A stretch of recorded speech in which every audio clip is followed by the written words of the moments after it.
माँ तू हमारे साथ मुंबई चल, बाबा थे तब बात अलग थी, अब तू इधर गांव में अकेली कैसे रहेगी बेटा, शिवम बोला। मैं सोच में पड़ गई। दिल का दौरा आने से पति अचानक मृत्यु हो गई थी। मैंने बहुत कोशिश की खुद को समझाने की।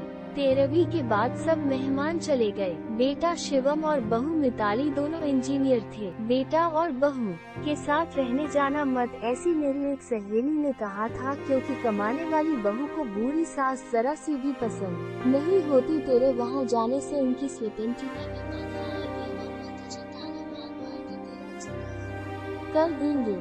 जाने दो भाई जब जिंदा थे तब उन्होंने अपनी सारी प्रॉपर्टी अपने बेटे के नाम पर कर दी थी। ऐसी परिस्थिति में बेटा और बहू यह मकान बेच सकते हैं और घर के सब पैसे लेकर तुझे एक एक पैसों के लिए तरसाएंगे।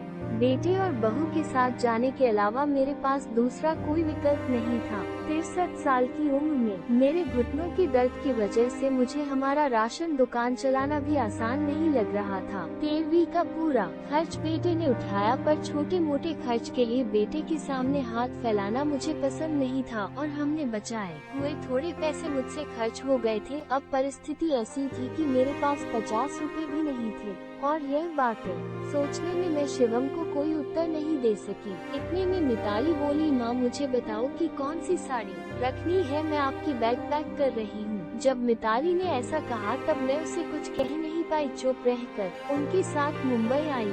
शिवम और मिताली ये दोनों मेरा बहुत ख्याल रखते थे। हम सब साथ बैठकर खाना खाते थे। उनकी याद नहीं आनी चाहिए, इसलिए दोनों मुझे बहुत खुश रखने का प्रयत्न करते थे। मेरा 7 साल का पोता रेहान तो दादी दादी कहते हुए मेरे पीछे पीछे भागता था। मैंने कौन सी भी चीज मंगाई कि वो मुझे तुरंत लाकर देता था। ये सब देखकर मेरे मन को बहुत शांति मिलती थी। मैं सोचने लगी कि लोग बेवजह ही आजकल के लड़के और लड़कियों को बदनाम करते हैं और कहते हैं कि बूढ़े माँ बाप का सम्मान नहीं करते, उनकी देखभाल नहीं करते।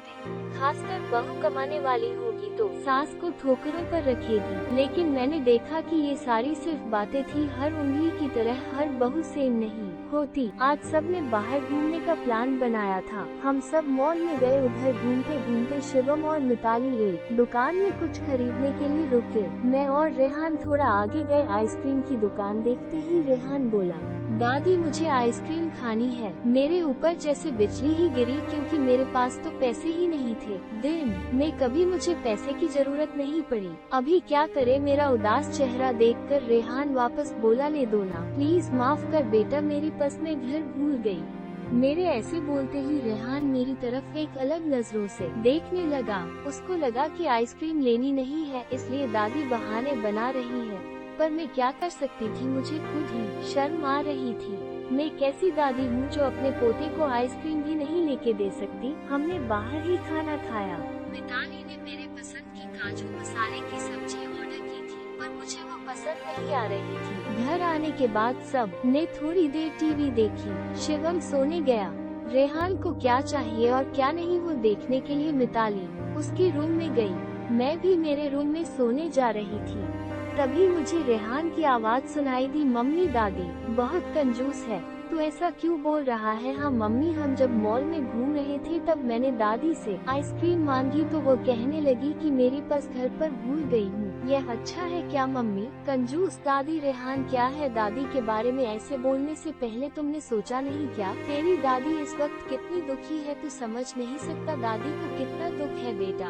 दादी और दादाजी गांव साथ रहते थे, तभी अचानक दादाजी हम सबको हमेशा के लिए छोड़कर चले गए। जिस व्यक्ति के साथ हम 24 घंटे साथ रहते हैं, साथ उठना बैठना खाना पीना हम साथ करते हैं, हम सब अपना सुख दुख बांट लेते हैं, वही व्यक्ति जब अचानक हमको छोड़कर चला जाता है तो कितना दुख होता है, तो अभी नहीं समझ सकता। सोच, अचानक तेरे मम्मी पापा तेरे से बहुत दूर गए, इतने दूर गए कि वो कभी वापस नहीं आए, तब तुझे बुरा नहीं लगेगा क्या। नहीं मम्मी, मैं तुम दोनों के बिना नहीं रह सकता, रेहान बोला। बेटा फिर सोच कि दादाजी बिना तेरी दादी कैसे रहती होगी। ऐसी परिस्थिति में वो अपना पर्स घर भूल गई होगी। तूने उनको कंजूस कहा, उनका प्यार तुझे नहीं दिखा क्या। जब भी तुझे स्कूल से आने में 5 या 7 मिनट भी लेट हो जाता है, तब वो बालकनी में खड़ी रहकर तेरी राह देखती है उनके घुटने दर्द करते हैं तभी भी। बेटा, किसी के बारे में अपनी राय बनाने से पहले उस व्यक्ति के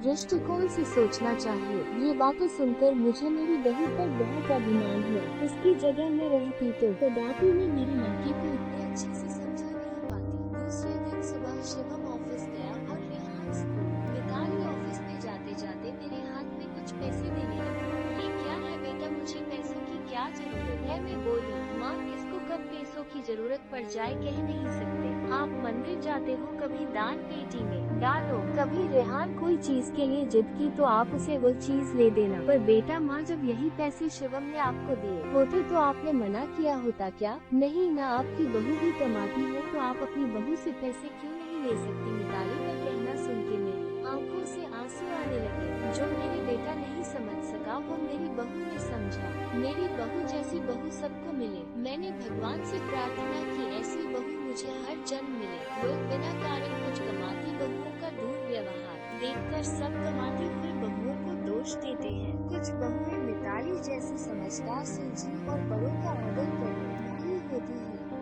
तो ऐसी ही कहानी सुनने के लिए हमारे चैनल को लाइक करें, शेयर करें, सब्सक्राइब करें। Thank you so much.